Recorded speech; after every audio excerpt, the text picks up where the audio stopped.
نگران وزیر اعظم انوار الحق کاکڑ کا طلباء سے دلچسپ مکالمہ۔ قاسم کے ابا جب خود وزیر اعظم ہوتے ہیں تو انہیں حمید کی اماں نظر نہیں آتی۔ بہت ہی دلچسپ گفتگو۔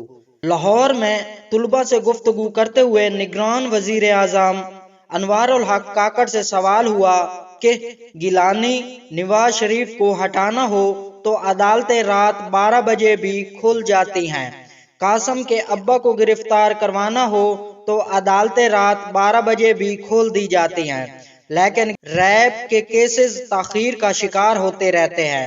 اس پر نگران وزیر اعظم کا کہنا تھا کہ ملک کے پورے نظام عدل پر بڑے سنگین سوالات ہیں۔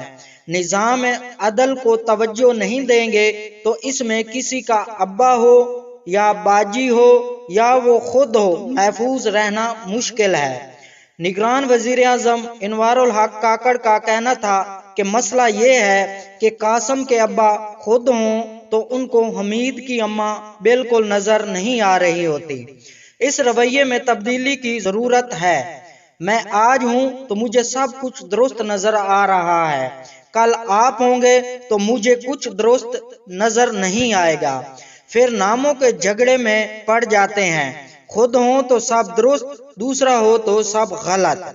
نگران وزیر اعظم نے کہا کہ بنیادی مسئلہ یہ ہے کہ کوئی ریاستی اداروں سے فائدہ اٹھائے تو باپ بنا لیتا ہے، فائدہ نہ ملے تو وہ باپ سوتیلا ہو جاتا ہے، لیکن ایک بار سوچ لیں باپ نہیں بنانا تو حتمی فیصلے کریں، خود باپ بن جائیں، پھر بچوں کی ذمہ داری بھی خود لینا پڑے گی۔ ہمسائے میں حمید کے والد سے نہیں کہنا ہوگا کہ میرے بچوں کا خیال رکھنا۔ اگر حمید کے ابا کی طرف دیکھے گا تو قاسم کے ابا کا مسئلہ خراب ہی رہے گا۔ ان کا مزید کہنا تھا کہ نوجوانوں کو قومی ترقی میں اپنا کردار ادا کرنا ہے۔